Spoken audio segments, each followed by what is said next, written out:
Hello friends, कैसे हैं आप लोग। जैसा कि मैंने प्रीवियस वीडियो में कहा था कि 2022 में भी आप लोगों के कॉम्पिटिटिव एग्जामिनेशंस पर आधारित साइंस रिलेटेड वीडियो लेकर आऊंगा। यह वीडियो एनसीईआरटी के 9th क्लास एवं 11th क्लास के एक unit diversity in living organism पर आधारित है। अगर आप किसी कॉम्पिटिटिव एग्जामिनेशंस की तैयारी कर रहे हैं, आपको 9th 10th 11th and 12th का साइंस स्पेशली एनसीईआरटी का नॉलेज होना बहुत जरूरी है। शुरुआत हम लोग छोटे छोटे टॉपिक से करेंगे। इस क्रम में आज हम लोग डाइवर्सिटी ऑफ लाइफ को समझने की कोशिश करते हैं और जानने की कोशिश करते हैं बायोलॉजिकल क्लासिफिकेशन क्यों जरूरी है। सबसे पहले हम लोग समझने की कोशिश करेंगे कि जीव क्या है या जीवन क्या है। What is living beings. यह एक बहुत बड़ा क्वेश्चन है। वास्तव में लिविंग बींग्स या जीव नॉन लिविंग या निर्जीव से कई मामलों में एकदम अलग होते हैं और डिफरेंशियल कैरेक्टर्स को शो करते हैं। इसी से हम सजीवों को निर्जीवों से अलग कर पाते हैं। हालांकि कुछ ऐसे कैरेक्टर्स भी हैं जो सजीव और निर्जीव दोनों में दिख जाते हैं, लेकिन जब आप उनका सूक्ष्म अवलोकन करेंगे तो आपको उस कैरेक्टर के आधार पर भी डिफरेंसेस मिलेंगे। तो चलिए देखते हैं कि कौन कौन से कैरेक्टर्स हैं जिसके आधार पर सजीवों को परिभाषित कर सकते हैं। सबसे पहला हम लेते हैं ग्रोथ को।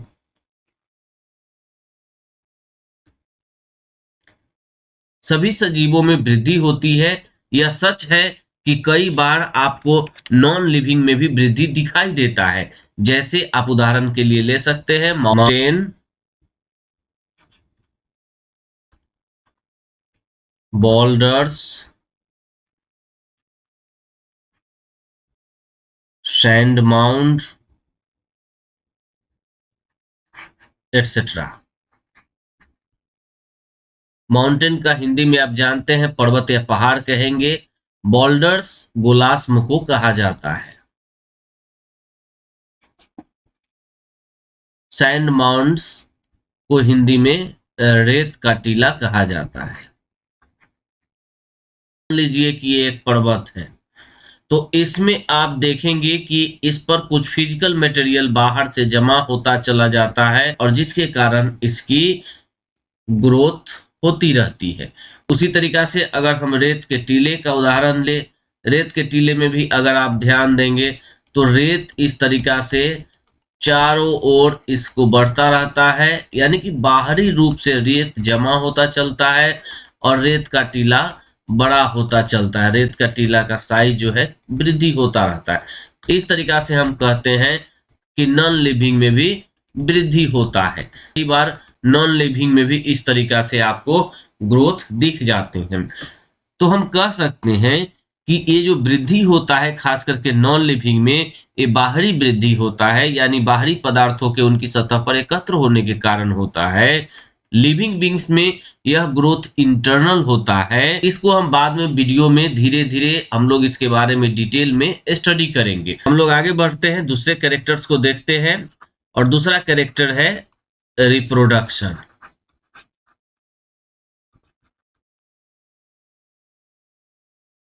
रिप्रोडक्शन का सीधा मतलब जनरली सेक्सुअल रिप्रोडक्शन से होता है। जनरली जो रिप्रोडक्शन होता है वो ए सेक्सुअल होता है एंड सेक्सुअल होता है।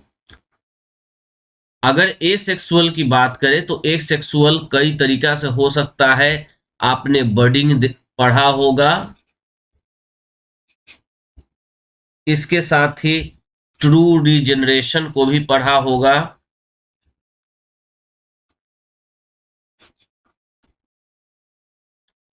बर्डिंग आप देखते होंगे कि बर्डिंग का जो एग्जाम्पल्स है वो हाइड्रा में होता था। इसी तरीका से आप ईस्ट में भी इसका एग्जाम्पल देखते थे। और अगर ट्रू रिजनरेशन की बात करें तो इसके एग्जाम्पल्स प्लेनेरिया था, जो कि एक फ्लैट वर्म है।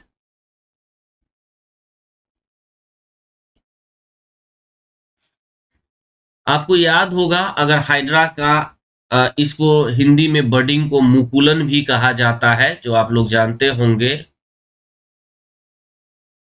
मुकुलन भी कहा जाता था। और इसका किस तरीका से हाइड्रा में होता था, अगर आपको याद होगा तो एक सिंपली जो हाइड्रा का स्ट्रक्चर अगर हम बना सकते हैं, और भी आप लोग स्ट्रक्चर देख सकते हैं, बुक से देख सकते हैं। ये तो मैं यहाँ बना रहा हूँ सिंपल। यहाँ पर आप ये देखेंगे इस तरीका से, बर्ड निकला हो जाता है। और यही बर्ड आगे चल करके, ये जो आप बर्ड देख रहे हैं, यही आगे चल करके रिमूव हो जाता है और रिमूव हो करके नया हाइड्रा बना देता है। तो इस तरीका से हम कह सकते हैं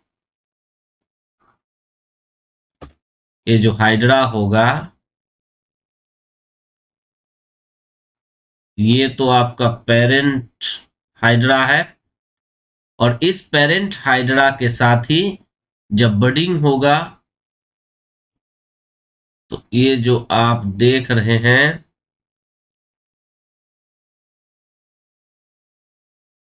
ये हाइड्रा, ये प्रोजेनी हाइड्रा बाहर निकल जाएगा और ये आपका हो गया पेरेंट हाइड्रा। यही पेरेंट हाइड्रा जो बर्ड था, बडिंग का प्रोसेस हुआ यहां पर,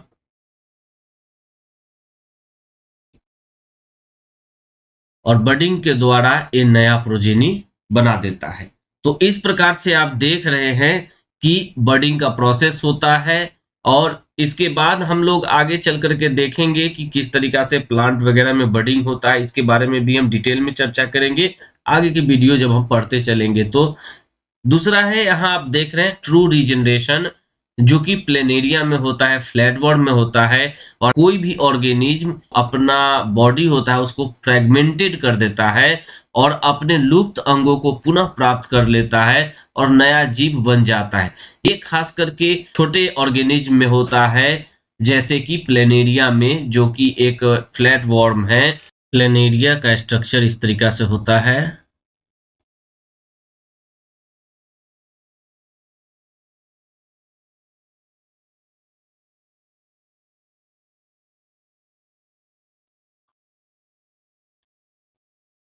ये प्लेनेरिया ट्रू रीजनरेशन होता है प्लेनेरिया में। ये कई फ्रेगमेंट में टूट सकता है।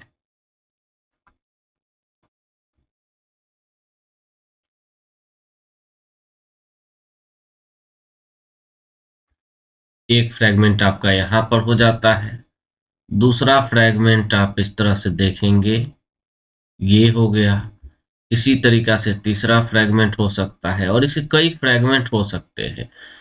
और ये जो प्लेनेरिया है, सभी फ्रेगमेंट इसका एक नया प्लेनेरिया बना लेता है।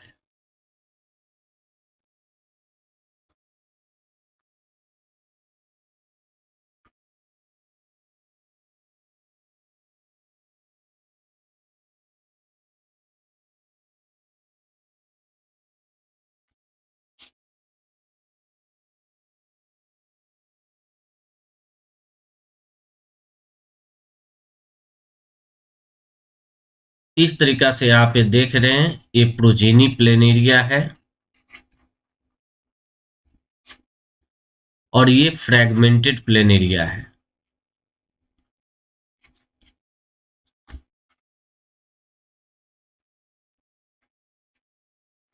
और आप ये देख रहे हैं, ये पेरेंट प्लेनेरिया है।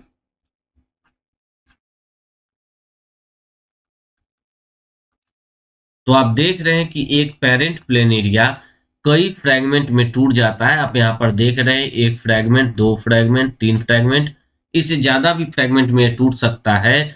और आप देख रहे हैं यहाँ पर एक प्रोजेनी, दो प्रोजेनी एंड तीन प्रोजेनी, यानी कि एक प्लेनेरिया ट्रू रीजनरेशन के द्वारा तीन प्रोजेनी में कन्वर्ट हो गया। ये कई जितने फ्रैगमेंट होंगे उतने नए प्लेनेरिया बना लेता है। तो जैसा कि हम यहाँ पर देख रहे हैं कि एसेक्सुअल रिप्रोडक्शन के द्वारा जीवों की संख्या में वृद्धि तो होती है, और हम जानते हैं कि जीवों के भार में वृद्धि और उनका संख्या में बढ़ना ग्रोथ के ही लक्षण है। कुछ ऐसे भी जीव हैं जो रिप्रोडक्शन कर ही नहीं सकते, जैसे आप जानते होंगे म्यूल्स के बारे में। म्यूल्स को हिंदी में खच्चर बोला जाता है। उसी तरीका से अगर आप हनी बी का एग्जाम्पल लेते हैं तो हनी बी में भी कई प्रकार के बी पाए जाते हैं, जिसमें से कि अगर आप वर्कर बी की बात करें तो अधिकांश वर्कर बी क्या होते हैं, स्टेराइल होते हैं, यानी कि ये रिप्रोडक्शन नहीं कर सकते हैं। तो हम देख रहे हैं कि ग्रोथ एंड रिप्रोडक्शन एक दूसरे से जुड़े हुए हैं, लेकिन दोनों में से कोई भी स्पष्ट नहीं है जो लिविंग बींग्स को स्पष्ट रूप से परिभाषित कर सके। ऐसी परिस्थिति में हम यही कहेंगे कि growth and reproduction living beings के कैरेक्टरिस्टिक्स तो हैं, लेकिन जीवों को कंप्लीटली डिफाइन करने के लिए हमको कुछ अन्य कैरेक्टरिस्टिक्स की आवश्यकता होगी। चलिए देखते हैं वे कौन से कैरेक्टरिस्टिक्स हैं ग्रोथ एंड रिप्रोडक्शन के अलावे जो लाइफ को डिफाइन करने में हमें मदद करती है। तीसरा जो कैरेक्टरिस्टिक्स है, जो कि ज्यादा है इंपॉर्टेंट कैरेक्टरिस्टिक्स हम कह सकते हैं, वो है मेटाबॉलिज्म। आप जानते हैं the sum total of all the chemical reactions occurring in our body is known as metabolism. और मेटाबॉलिज्म दो तरह का हो सकता है, या तो कैटाबॉलिज्म हो सकता है या एनाबॉलिज्म हो सकता है। लिविंग बींग्स यूनिसेलुलर हो या मल्टीसेलुलर, इनमें हजारों मेटाबॉलिक रिएक्शंस होते रहते हैं जो कि नॉन लिविंग में संभव ही नहीं है। अतः मेटाबॉलिक रिएक्शंस जीवन का एक स्पष्ट अभिलक्षण प्रदर्शित करता है। क्योंकि ये मेटाबॉलिक रिएक्शन स्पेसिफिक सेल्स के अंदर होता है और सेल्स से ही टिश्यू, ऑर्गेन या इंडिविजुअल बना होता है। दूसरे शब्दों में हम कह सकते हैं कि सेलुलर ऑर्गेनाइजेशन ही लाइफ को सही से डिफाइन कर सकता है।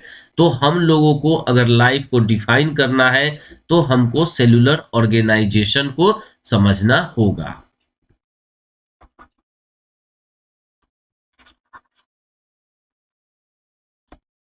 सेलुलर ऑर्गेनाइजेशन में एटम से मिलकर मॉलिक्यूल बनता है।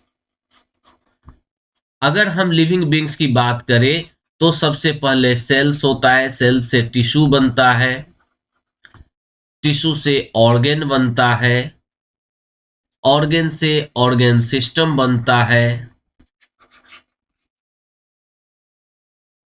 ऑर्गेन सिस्टम से फिर इंडिविजुअल बनता है। ये जो क्रम है जो सेलुलर ऑर्गेनाइजेशंस का, ये छोटे से यूनिट से बड़े यूनिट की ओर बढ़ता चला जाता है। लेकिन इसके अंतर्गत जो मेटाबॉलिक रिएक्शंस है वो हजारों की संख्या में होते रहते हैं। मेटाबॉलिज्म होता है वो लाइफ को बहुत हद तक सही से डिफाइन कर सकता है। आगे बढ़ते हैं और देखते हैं अगले कैरेक्टर्स को, जो कि है इन्वायरमेंटल फैक्टर।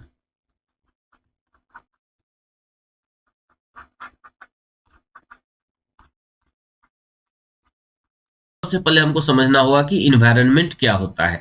हम जानते हैं कि किसी भी इंडिविजुअल के चारों ओर के इन्वायरमेंट, चाहे वो बायोटिक हो या एबायोटिक हो, जो उस पर इफेक्ट डालता है वो सारा मिल करके उस इंडिविजुअल का इन्वायरमेंट क्रिएट करता है। तो इन्वायरमेंट दो तरह का हो सकता है, या तो बायोटिक इन्वायरमेंट हो सकता है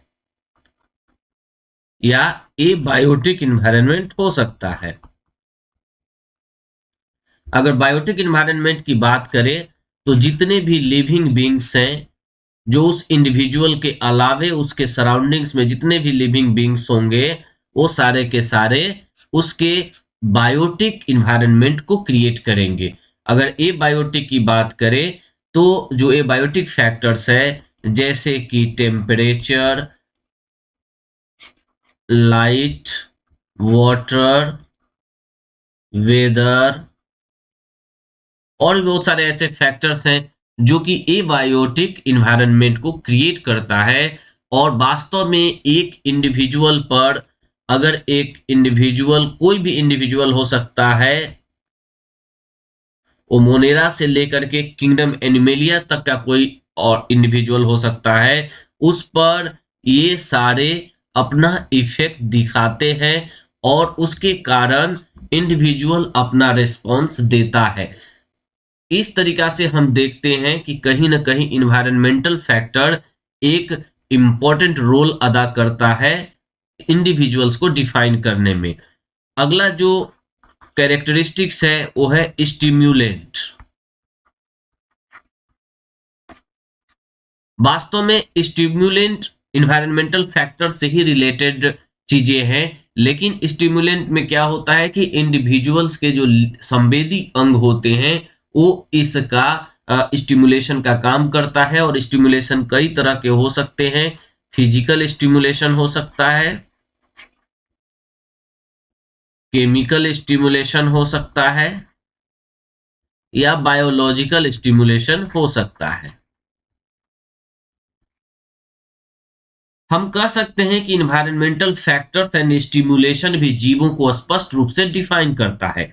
अगर स्टिमुलेशन में फिजिकल स्टिमुलेशन की बात करेंगे तो उसमें वही सारे फैक्टर्स आ जाएंगे जो इन्वायरमेंटल फैक्टर्स में है, जैसे light, temperature, water, weather etcetera. अगर केमिकल की बात करें तो हम अगर प्लांट का उदाहरण लेते हैं तो इसमें हम डाल सकते हैं फर्टिलाइजर, इंसेक्टिसाइड, पेस्टिसाइड्स। ये सब केमिकल स्टिमुलेंट का काम करते हैं फॉर ए प्लांट। उसी तरीका से बायोलॉजिकल स्टिमुलेंट में लिविंग बींग्स आ सकते हैं। जितने भी लिविंग बींग्स होंगे उसमें बहुत सारे आप लोग जानते होंगे, जैसे बहुत सारे डिजीज, इंसेक्ट पेस्ट को आप लोग जानते हैं। ये सब क्या है कि स्टिमुलेशन का काम करता है। हाँ, ये सारा स्टिमुलेशन का काम इंडिविजुअल के संवेदी अंगों के द्वारा होता है। तो हम कह सकते हैं कि इन्वायरमेंटल फैक्टर्स एंड स्टिमुलेंट भी जीवों को स्पष्ट रूप से डिफाइन करने में सक्षम है। अगले कैरेक्टर्स की ओर चलते हैं, इवोल्यूशन।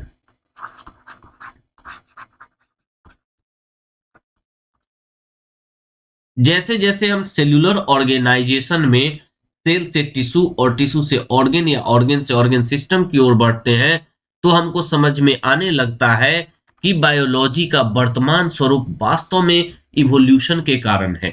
इसको हम यूं समझ सकते हैं कि जैसे टिश्यू के कैरेक्टरिस्टिक्स वास्तव में उसके अंतर्गत प्रेजेंट जो कंपोनेंट होते हैं उसके कारण नहीं होता है, बल्कि सेल्स के पारस्परिक रिएक्शन के कारण होता है। अगर आप एक टिश्यू का ले तो बहुत सारे सेल से मिलकर के टिश्यू बना होता है। ये देख रहे हैं बहुत सारे, ये सारे सेल्स हैं, इन सारे सेल से मिलकर के एक टिश्यू बनता है।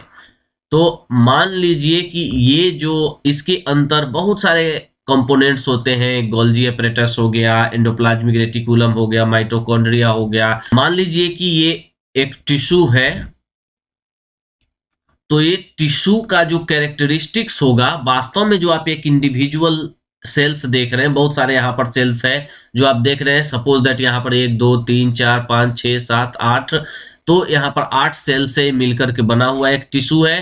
तो इस ये आठों सेल्स के अंदर में जो कंपोनेंट है, जैसे बहुत सारे कंपोनेंट्स हो सकते हैं, गोल्जी एपरेटस हो सकता है, माइटोकॉन्ड्रिया हो सकता है, क्लोरोप्लास्ट हो सकता है, राइबोसोम्स हो सकता है, और आप जानते होंगे बहुत सारे इसमें कंपोनेंट्स हो सकते हैं।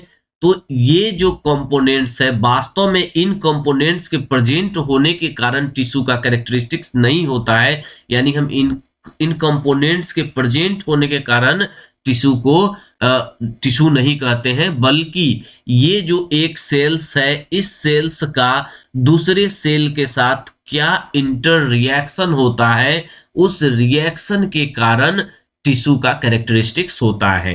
क्योंकि बहुत सारे ऐसे टिश्यूज हो सकते हैं जिसमें ये सारे कंपोनेंट्स पाए जाएंगे, लेकिन उनके अंदर जो रिएक्शन होता है उसके कारण ही हम टिश्यू के कैरेक्टरिस्टिक्स को डिफाइन कर पाते हैं। बढ़ते हैं और देखते हैं कि डाइवर्सिटी क्या होता है लिविंग बींग्स में, यानी कि डाइवर्सिटी इन लिविंग बींग्स।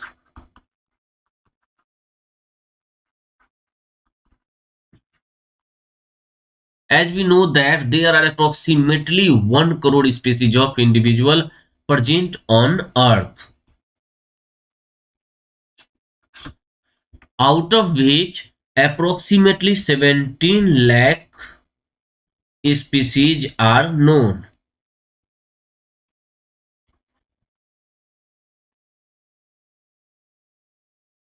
इस 17 लाख स्पीसीज में करीब करीब 12 लाख स्पीसीज एनिमल का है और 5 लाख स्पीसीज प्लांट का है, जो कि हमारे सामने अभी वर्तमान में नोन है। और प्रत्येक साल लगभग 15,000 नए स्पीसीज इस प्लांट और एनिमल स्पीसीज में जुड़ते चले जाते हैं, जो कि खोज हो रहा है और जिसको की जानकारी इकट्ठा किया जाता है, जिसको नेमिंग किया जाता है। इसके बारे में हम लोग डिटेल में नेमिंग नोमेनक्लेचर के बारे में नेक्स्ट वीडियो में पढ़ेंगे।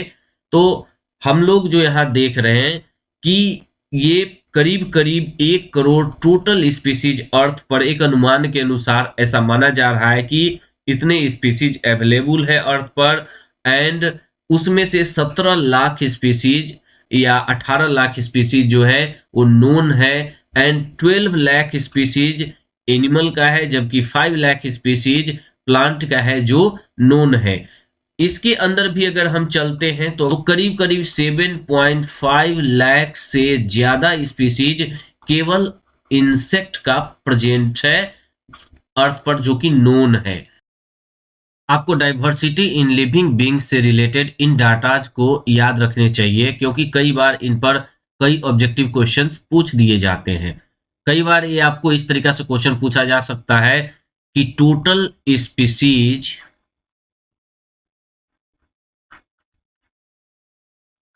ऑफ लिविंग बींग्स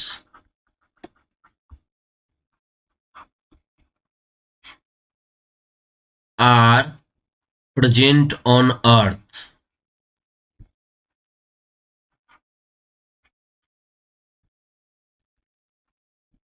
और आपको यहां पर दे दिया जाएगा अप्रोक्सीमेटली। इस क्रम में आपको कई ऑप्शंस दिए जा सकते हैं, जैसे मान लीजिए 1 करोड़, 5 करोड़,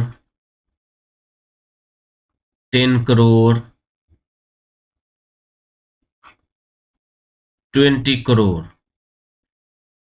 और आपको इस कंडीशन में सही आंसर लगाना होगा 1 करोड़। जैसा कि हम लोग जानते हैं कि लगभग एक अनुमान के अनुसार अर्थ पर 1 करोड़ स्पीसीज आर प्रेजेंट। इस तरीका से भी क्वेश्चन पूछा जाता है कि how many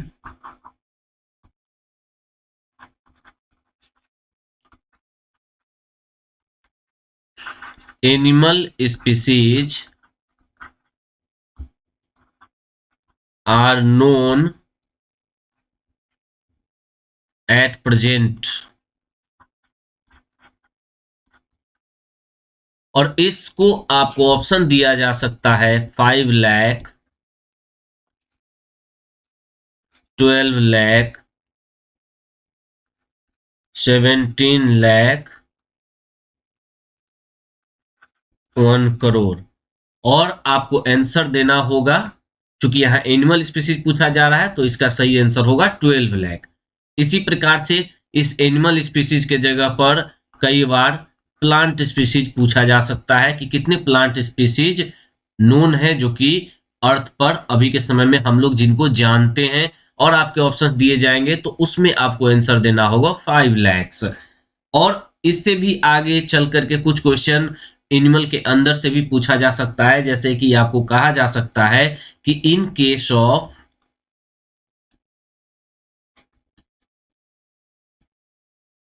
animal how many species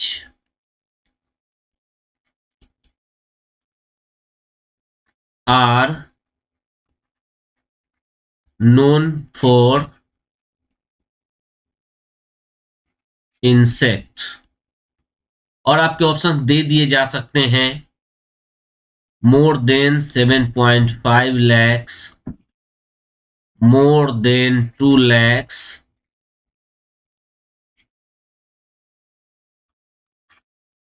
तीसरा आपको दे दिया जा सकता है more than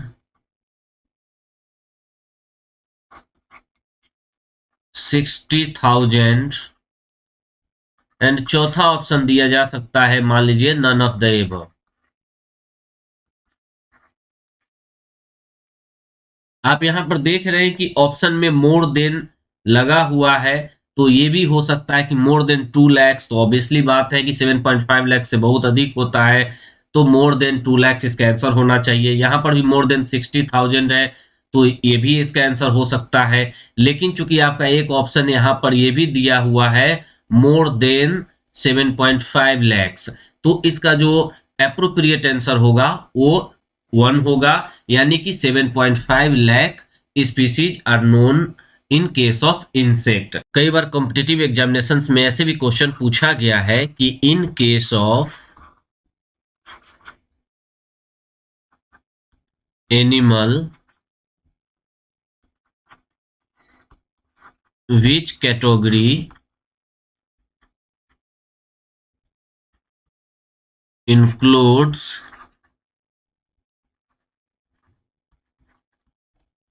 maximum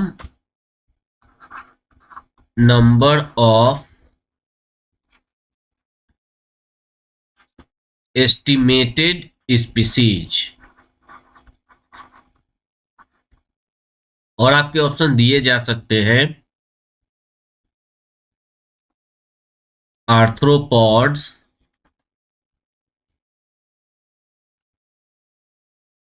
molluscs, insects and vertebrates. और जैसा कि हम लोगों को कुछ डाटा याद रखना पड़ेगा, अगर आपको आर्थ्रोपॉड्स के केस में देखेंगे तो आर्थ्रोपॉड्स में लगभग 85,000 एस्टिमेटेड स्पीसीज हैं। मोलस्क के केस में अगर आप देखेंगे तो करीब 80,000 एस्टिमेटेड स्पीसीज हैं। इंसेक्ट में ऑलरेडी हम बता चुके हैं कि मोर देन 7.5 लाख स्पीसीज एस्टिमेटेड है। एंड अगर वर्टिब्रेट की बात करें तो 60,000 एस्टिमेटेड स्पीसीज है। तो आप आसानी से इसका आंसर कर सकते हैं और इसका आंसर होगा इंसेक्ट्स, चूंकि इसमें मोर देन 7.5 लाख एस्टिमेटेड स्पीसीज इस ग्रुप में पाया जाता है। और एक काफी इंपॉर्टेंट क्वेश्चन है आप लोग के लिए, एक कई बार कॉम्पिटिटिव एग्जामिनेशंस में पूछा जाता रहा है। So we can say that the living beings are diversified and due to enormous number of living organisms, biological classification is necessary। Actually biological classification के आधार स्तंभ binomial nomenclature,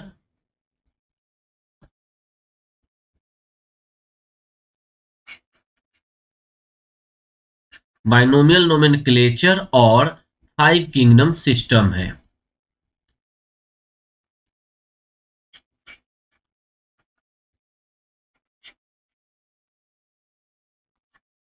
इन दोनों के बारे में हम लोग नेक्स्ट वीडियो में पढ़ेंगे। इस चैनल पर biology, agriculture, horticulture, biotechnology, physics, chemistry, statistics और अन्य सामान्य विज्ञान से संबंधित बहुत सारे वीडियो मिलेंगे जो बहुत सारे कॉम्पिटिटिव एग्जामिनेशन जैसे कि BCECE, ICAR, CDS, NDA, SSC, BPSC, UPSC, railway और डिग्री एग्जामिनेशन जैसे कि BSc botany, BSc agriculture, BSc horticulture, BSc biotechnology इत्यादि के सिलेबस पर आधारित होंगे। तो चैनल को विजिट करिए और प्लेलिस्ट से अपने पसंद का वीडियो देखकर विज्ञान के प्रति अपना नजरिया बढ़ाइए। मिलते हैं नए वीडियो में एक नए टॉपिक के साथ। अपना ख्याल रखें और देखते रहे study science with doctor AK Sahni. Thank you to stay with us.